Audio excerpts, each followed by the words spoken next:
Welcome, welcome. Hello, everyone. Thank you for joining us for our second installment of Native Plants at Noon today.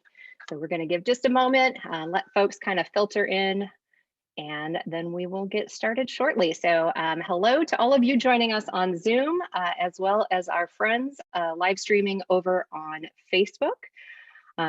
We are just so excited to have you all here today, and we are thrilled to be partnering with the Missouri Department of Conservation for this year-long series of virtual native plant education. We hope you'll continue to join us every third Thursday at noon all year long for live presentations from the Anita B. Gorman Discovery Center. Don't forget to also mark your calendars for a special bonus episode on Earth Day, April 22nd. That's also a Thursday, and we'll have some fun and celebration that day as well. Before we get started, just a couple of quick reminders. If you have questions as we go along, please type those into the Q&A, or if you're over on Facebook, you can put those in the comments of the live feed. We have over 500 people registered for these programs, and of course, our time is finite. We are really trying to keep it to about 30 minutes for those of you joining us on your lunch break. So we appreciate you being here. If we don't get to answer your question, and we probably won't get to every single one, please feel free to reach out to our presenters or to me afterward, and we'll do our best to connect you with answers. Once again, I'd like to invite you to join me in welcoming Cydney, Ross, and Alix Daniel. Alix and Cydney are the native landscape specialists for the Missouri Department of Conservation at the Anita B. Gorman Discovery Center. Together, they care for the native plant landscapes along with their teams outside the Discovery Center. Thankfully, though, today we let them come inside and warm up to talk to us. So Cydney, Alix, thank you for being here. Thank you so much for having us, Sarah. Hello.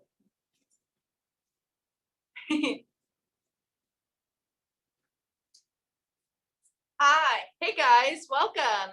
I'm Cydney. I'm Alix. And we're happy to have you join us for our second installment of Native Plants at Noon. We have a lot to cover today, including some things that you guys can do during the winter time when we're all housed up indoors, because it's pretty cold outside here in the Midwest. I don't know if you've noticed. It's hot today though compared to the rest of the week. Right? We had a polar vortex come down. But before we start talking about what you all can do during the winter time in regards to planning out your native landscaping, we want to plug a quick book here. We have this great book by Alan Brandhagen called Native Plants in the Midwest. Whether you are just getting started with native plants, or you know quite a bit, this is a really great resource to have. It goes through different plants here in the Midwest that are great for native landscaping, as well as sharing some landscaping techniques about design. So if you don't have this already, Sarah has dropped a link in the comments that will show you how to get this book. So again, it's winter time, so we're trying to figure out what can we do while we're here in the winter. What do you love to do, Cydney? Okay, I love bird watching, and I like hiking when it's not, like negative 17 degrees outside. What about you, Alix? Well, do you also like to read your native plant catalogs? I've already got 3. Yes, your local or regional native plant catalogs. It's a great time to cozy up with your catalog. It really is. But sometimes I get a little confused about the language they use in these native plant catalogs. Can you kind of tell me how to interpret these? Well, sure, I can. That's what I'm here to do today. Wonderful. So yeah, it can be kind of intimidating when you open up the catalog. And so what you need to do before you even get to the catalog part is to figure out what kind of situation you have that you're trying to buy plants for or buy seeds for. So I'm going to go through the light situations, moisture situations, and the soil habitat. Yeah, the different types of soil. Yeah, different types of soil. Yeah, Sorry, for sure. No, you're good. Yeah, so I'm going to let's talk about sun first. Sun is very important when you're thinking about what native plants you want to get. One of the great things about native plants is that you can go out to your favorite natural areas. And if you're thinking about your yard, you can go out into a similar a similar environment outside and see what's blooming there and what's working well. So for instance, if you're lucky enough to live in a yard with mature trees, so these are big trees that throw a lot of shade, then you may be lucky enough to have a spring ephemeral garden or some full shade plantings. Very And nice. we have so many excellent plants that work well in full shade. So I'm going to show an example of what one of my favorite places, the Dyke Arboretum. This is in Heston, Kansas, and this is their full shade garden. And you can see it's got a dappling of light, but these plants all do very well in the deep shade. Some of them are ephemerals, which means they take advantage of the light before the trees leaf out. And then some of them are full shade loving plants that bloom later on in the season, like columbines, woodland pink root. Yes. That's a good one too. Yeah, so that's an example of a full shade garden. And so real quick, can you tell me, so oftentimes I see that these sun requirements say it gets X amount of hours of sun or shade. So full shade, how many hours of shade is it getting? Is it always full shade? So is that what that means? Yeah, full shade is 6 to 8 hours of full shade. So there can be a little bit, like I said, a dappling of light, a little bit of light in the morning, a little bit of light in the evening. But these are plants that are going to burn up and not survive in a bunch of sun during the day. So that takes me to the next one, which is a very confusing set of terms, I find still to this day, which are part shade and part sun. So part shade is the morning sun. So these are going to be plantings that are on the east and north sides of buildings or tree lines or tree shade areas. So these are plants that are getting 4 to 6 hours of morning sun. Then I'm sorry. And so then part sun is 4 to 6 hours of afternoon sun. So hot afternoon sun. So so there's a difference between that, right? Between the morning sun and the afternoon sun. One is more intense than the other, right? Yeah, one is more intense. Okay. Yeah, afternoon sun is more intense. So these are plants that are going to do well on the west and south facing sides of buildings, houses, or tree lines. Okay. So I have a picture here of one of our friends' yards. Sorry, Cydney. One of our friends' yards that is part shade, and she's got she has some woodland pink root right there in the front. That's in the shade edge of her bed. And then in the behind that, you can see her sun transitioning to sun sedge lawn. So that's a really good option. There are a lot of plants that'll handle the edges too, like savanna plants, glade plants that can do a little bit of sun and shade. There's so many options for these.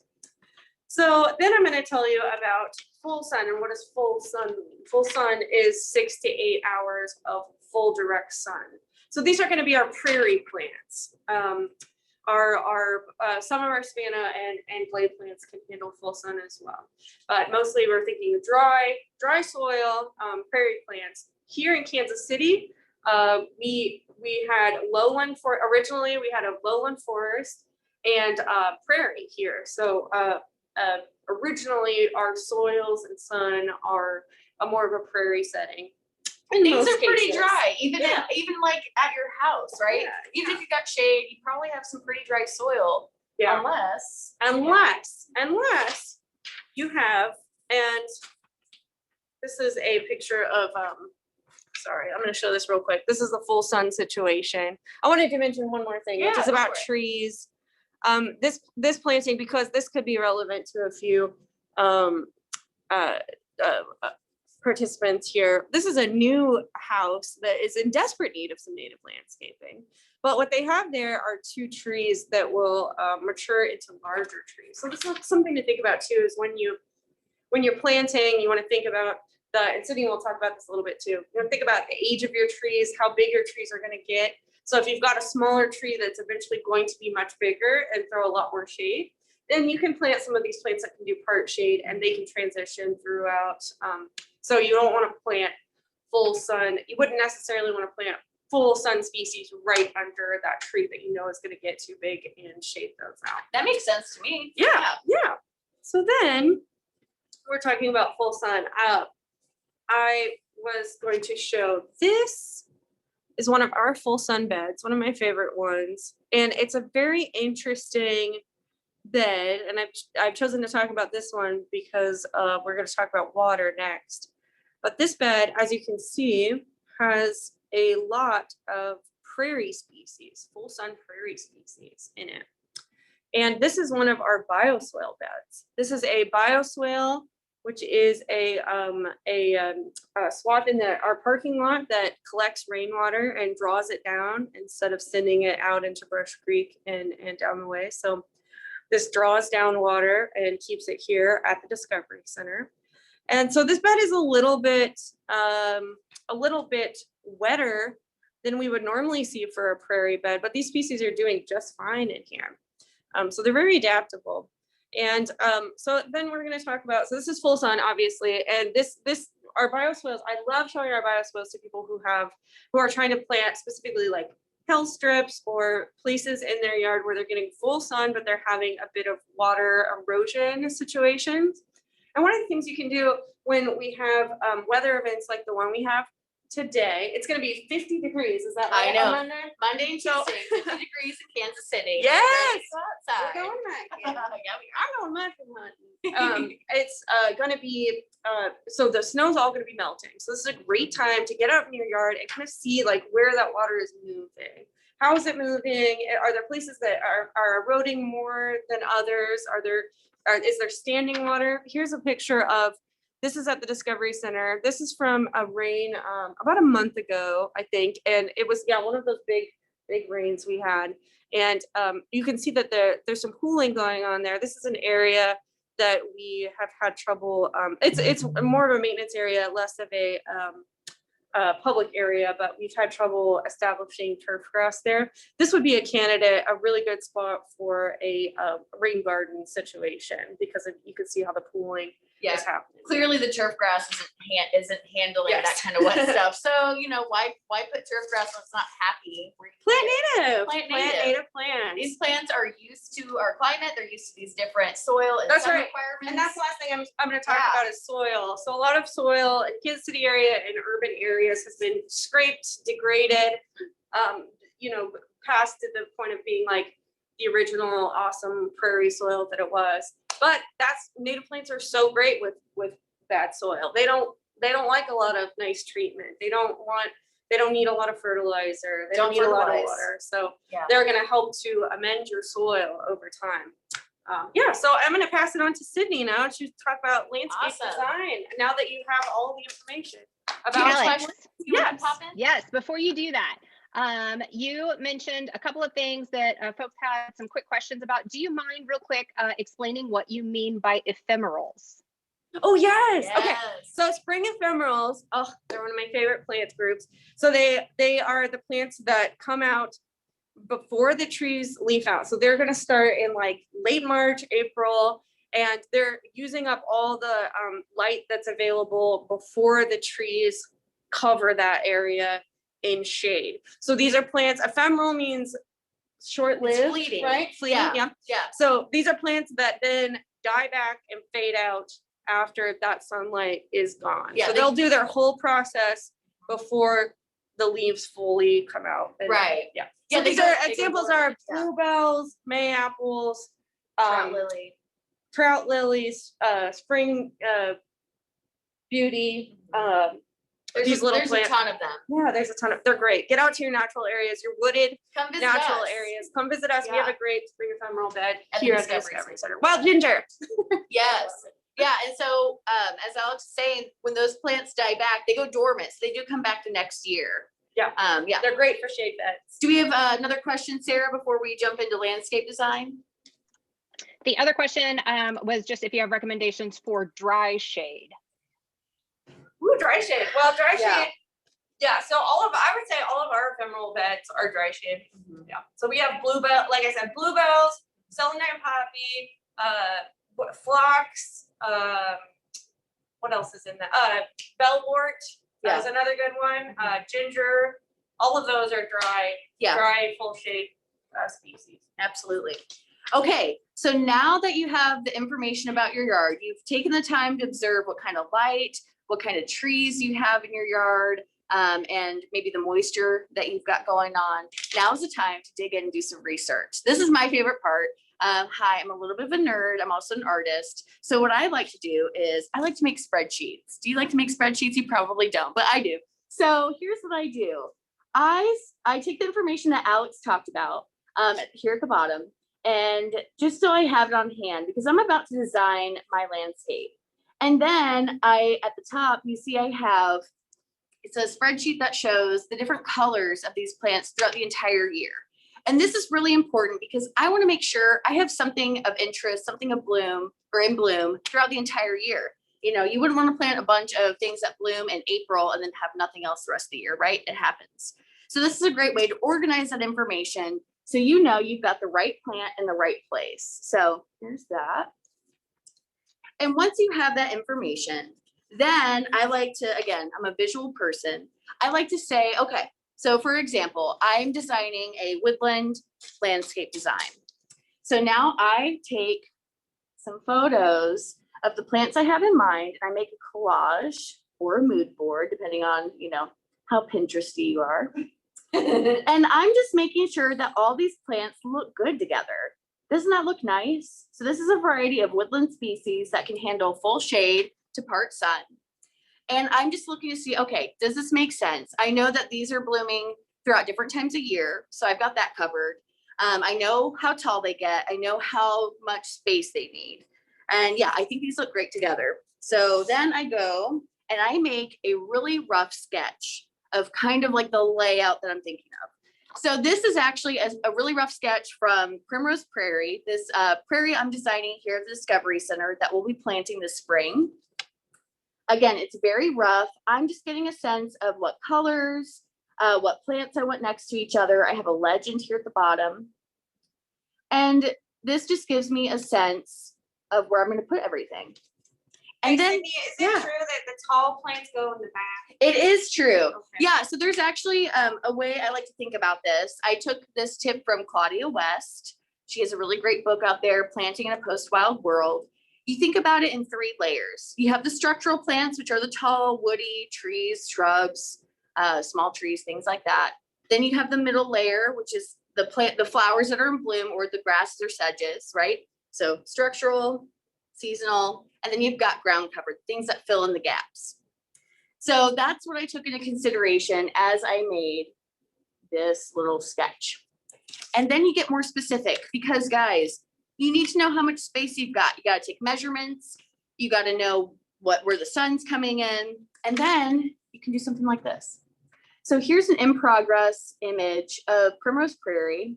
It is to scale. It's about 50 feet long, 15 feet at the widest point, 5 feet here. And I have designated each species with a color and a size so that I know exactly how many plants I can put in this space. Here's another example. This is actually that woodlands design I was talking about earlier.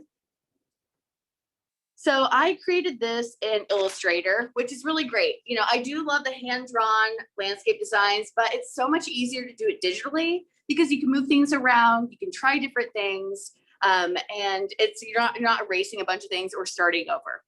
So those are kind of my tips for landscape design. Sarah, do we have any questions about that before we move on?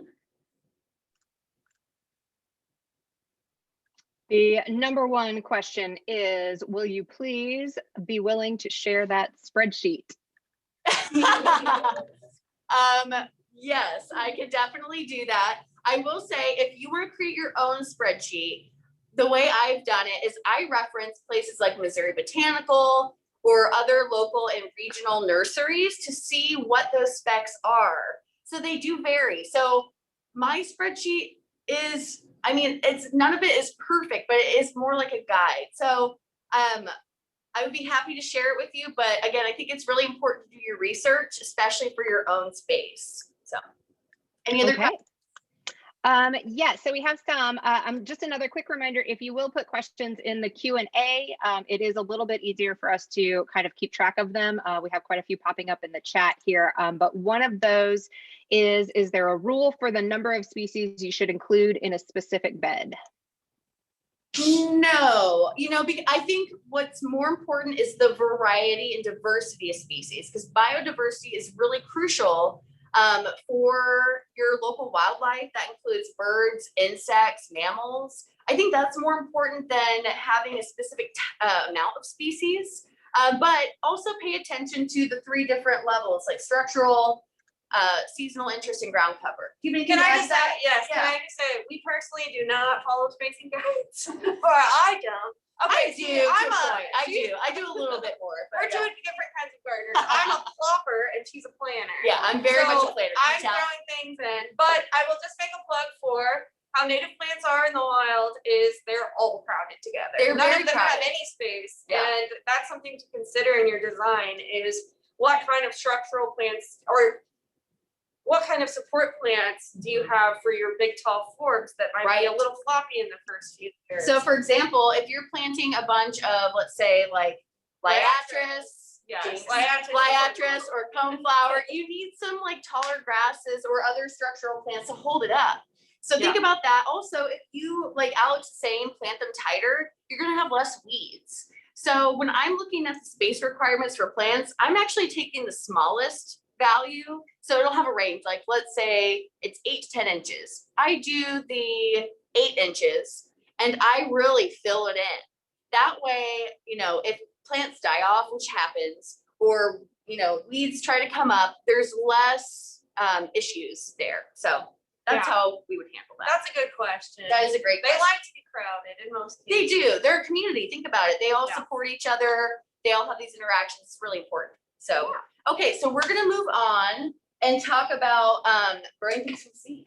Yes. So another thing you can do during the winter time is to get some things started from seed. Yeah. And Cydney, what way do you like to do Well, that? so we're kind of at the tail end of this for our season. You can still do a little bit of something called winter sowing. Oh, winter sowing. Oh yeah. Oh, here it is. Here's this. Can you grab the other one there too? Oh, yes. So winter sowing is when you take recycled materials, you add soil, you add your native seed, or you can do annual edibles too. That's really common. But you're creating a little environment to where you can set this outside, and the seeds have their own. They go through the cold, moist stratification. And that's kind of their natural process. Do you want to talk a little bit more about that? So for this one, let me show this one.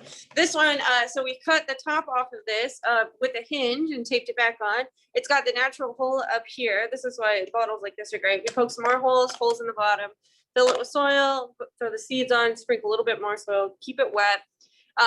When you put it outside, you want to put it out in the full sun, and you want to put it out in the elements. The whole point is to get that freeze thaw cycle going. So like right now, our ones that are outside are full of snow and they're getting watered, and they love that. And so the freeze thaw breaks their dormancy. Right. And so with this way, you can have a little bit more control over where your plants are eventually going to end up. Right. And so you keep them out there, and in the springtime, you'll maybe take the lid off when temperatures get warmer. And then they start to germinate. Yeah, So, and you can pot them out later too. We actually have already some yarrow babies that are started, although They're we so haven't cute. we haven't watered that or put it outside or anything. It's still going. Look at those little guys. So we one thing to mention, we're kind of at the tail end of when this is going to actually work, when the seeds could be germinating naturally, seeds that have not been stratified.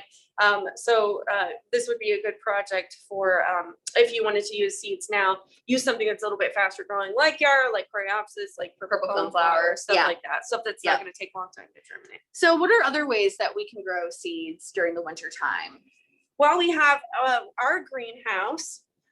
We are lucky to have a greenhouse here at the Discovery Center. So we're growing all these little babies. It's purple coneflower. This Look how cute they are, guys. I don't know if you can These see were that. They're so planted sweet. maybe 4 weeks ago, I Yeah, think, and they've got their true leaves already. And there's a Some milkweed. random, Some random milkweed that happens. Yeah. That happens. So we're lucky enough to have a greenhouse, but if you want to do something like that inside, there's great options out there.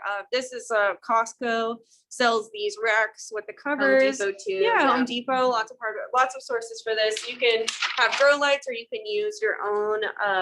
If you have good lighting in your windows, that's usually Like a southern exposure. southern Yeah. exposure. I had a setup in my basement where I had one of those metal racks with a heating pad and grow lights. And I've grown a variety of native plants and annual edibles. So that's a great way. And then the last way that you could do is direct sowing onto a prepared bed. So this does take a little bit of forethought. You have to have your bed prepared prior to winter, but you can broadcast native seeds onto the soil. And then again, it goes through that cold, wet stratification. It goes through that natural process, and it will germinate come spring. Yeah, and it's nice to do it on snow, because on snow you can see where your seed is landing, and then also as the snow melts, this would be a great weekend to do this actually. Yeah. Because as the snow melts, the water is drawing the seeds down, and it's starting that cold moist stratification for them. So That's fabulous. All right, so now I'm going to take you guys through the Discovery Center, and I'm going to ask, talk to Steve and Pat, a couple of our coworkers, about some of the upcoming activities. yeah. So Sarah, if there are any other questions, I could probably take one question before we get to our next topic. Sure. Yeah, while you're walking here, Genevieve would like to know whether the winter sowing would work with seeds that have been in the refrigerator for a few weeks, or whether she should go ahead and direct sow those. So depending on how long they've been in the refrigerator, I would say go ahead and direct sow. So I find that a lot of native seeds take between 6 to 12 weeks. I know that's a really wide range for cold stratification, but it does take that amount of time to go through that process. So depending on how long you've had them in the fridge or freezer, I would say if you've had them at least 6 to 8 weeks, you could go ahead and direct sow them. All right, so we're gonna jump in and talk about some events we have coming up this weekend. So I have Steve Jacobson here with me. Steve, what are you doing over there? All right, Cydney, we are boiling sap on What? the stovetop that I've collected here on our grounds, as well as at the World War I Museum. Awesome. So are you tapping native trees? And if so, what kind of native trees can you tap? So we have tapped sugar maple trees, walnut trees, and a box elder on Wow. our grounds. You can also tap sycamores and the birch trees. I had no idea. I just thought you could only tap maples. That's really cool. Yeah, there's a lot of variety of trees you can tap. That's awesome. So what else can we expect to see this weekend? So I'm going to be kind of covering the whole sap to syrup process from start to finish. Awesome. So there will be even some little sampling of some syrup to enjoy as well. So that is Very sugar maple nice. syrup right there. Yum. I want to try that after this program. Awesome. So let's go ahead and head outside. All right. So I think there's some other things that we can expect to see this weekend. Join us. It's going to get really bright. Hang tight. Thank you. Oh, I can smell a chainsaw. What is happening over here? Uh-oh. So this weekend we have Urban Woodsman.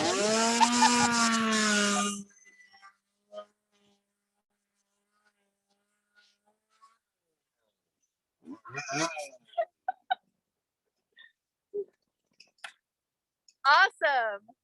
Hey, Pat, how's it going? Great.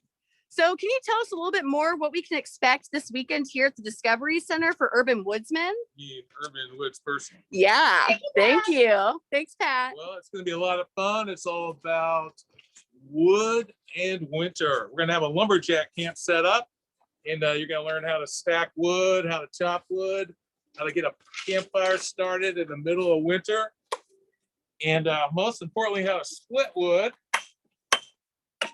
Don't have to be Wow. a he man or a he person. Or Yes, he woman. he woman to learn how to split wood. Anyway, it's gonna be a lot of fun. We've got some other activities over here. We've got some ice candles. Oh, let's take a look at that real quick. They're kind of in the sun. They're hard to Do you see. see that?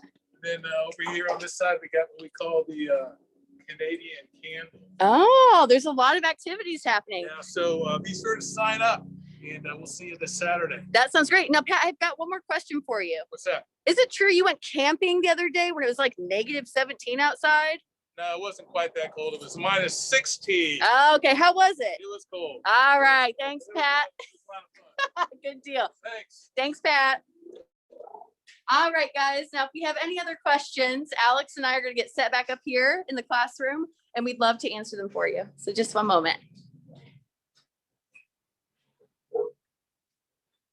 All right. Thanks, guys. Thank you. As you guys are making your way to your seats there, that was fabulous. Awesome. And we definitely do have some questions. So let's Great. see here. Okay, a couple from earlier. Will you just really quickly review, Cydney, the program that you use to make the computer program that you're using to Sure. make your Yeah. to scale design there? So you can use a variety of programs. I'm using Adobe's Illustrator. That's only because I'm familiar with it. I have a fine arts background. It's something I've been trained with. I like it because you can set up a grid and have a ruler and get everything to scale. So that's the program I'm using. There are programs that are specific for landscape design. They Yeah. cost a bit of money, but There might they even can be some worth free it. ones online too. Just do a quick Google search, landscape design tool. That should help you kind of find a program that works for you. If you don't have a fine arts background. Or if you don't know how to do Adobe Illustrator. You don't need a fine arts background for that. It's just what I know. So, all right, what else? All right, thank you. Holly asks, when starting seeds indoors, at what point do you move them outdoors to plant them in the ground? Great What a question. great question. So my general rule for natives is like 2 inches. It kind of depends on how much you're going to baby them. It also depends on who's going to be eating them in your yard. There are some species that we plant out there and we know that like, this is going to be gone from rabbits in just a couple seconds. They'll usually will, be okay if they're a bit older. But generally, yeah. When they get 2 When they inches get to tall. be 2 inches tall. Yeah. And some of them we do split out. Some split out way easier. Like Well, coneflowers split yeah. out really easy. So we will divide those into like 2 maybe per 4-inch pot. yeah. But some other species don't divide well at all. Like milkweed. I would never. Don't plant suggest- milkweed like this. So this Yeah. is like a flat tray. You can do this with yarrow, purple coneflower. Yeah. But milkweed has a long taproot and it's hard to untangle. So do that in their own It's separate very pots. sensitive. Yeah. Yeah. After the last frost. Sorry, the easy. Like Do what, it after Mother's the last Day? Isn't that the frost. rule? They say like Mother's Day-ish is when you want to plant in general, Yeah, right? to be safe. Safe from Although, frost. Yeah. Yeah. If we got seedlings that started inside. Hardening off is something else you can do by exposing them to cooler temperatures before putting them outside, exposing them to airflow as well. We use fans on ours. In the We winter also, days. when they get a little bigger, we're a little more, not aggressive, but a little bit We're with the aggressive. water. Yeah, we spray them real hard. You're trying to get that natural process, right? Mother Yeah. Nature raised no fools. Yeah, So, we make them tough. We make Yeah. them real tough. Yeah. Before they go outside. Okay. Carol asks, I know where to get native plants which are already growing. Is there a good place to get seeds? Yeah. So what we always try to say is go as local as you possibly can. Yeah. That's because local ecotype is very important, and local ecotype is a plant that's adapted to your very specific region. So like for instance, there's if you can find a seed that's from as close to you as geographically possible, that's great. We order most of our seed from Missouri sources. Yeah. And when we're desperate, we will go to like Minnesota. yeah. But we don't like to do that. So as close Yeah. as you can possibly get seed source to where you live. And I believe Deep Roots or Grow Native might have some resources of very Yes. specific vendors. We don't like to pick favorites, but check out those sources. You can find some really great local or regional vendors to buy your seeds from. Excellent segue. Thank you.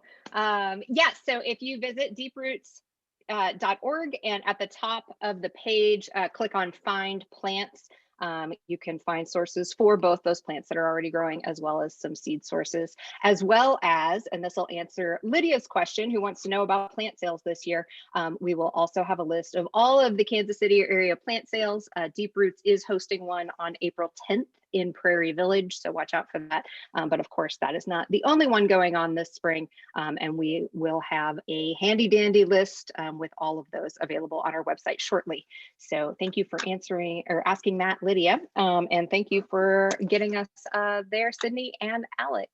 I think we're going to have to leave the rest of the questions. We're already at 12:35, so we will attempt to get to those later. If you want to send your additional questions to hello@Deep Roots KC, Cydney and Alix have volunteered to spend a little bit of time trying to answer those. So if you didn't get a chance to ask those, or you can put them in the comments on our Facebook page, and they will take a look at those later this afternoon.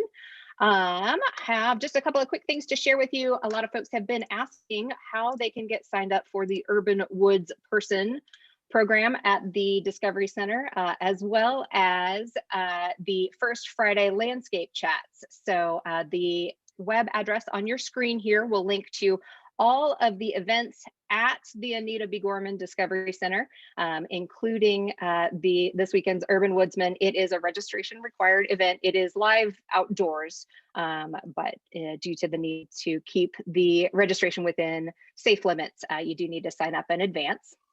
Also, don't miss First Friday landscape chats.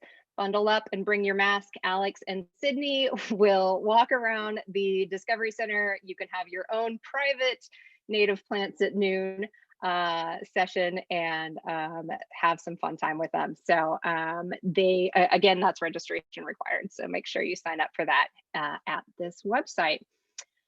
In addition to our year-long Native Plants at Noon series, Deep Roots is also going to be doing a virtual version of our yearly webinar, or excuse me, our yearly workshops. So those new webinars start on March 2nd. There have been several questions in the chat wanting to know more information about that site assessment, how to tell what your soil moisture is, that sort of thing. We'll have that first webinar is on that topic.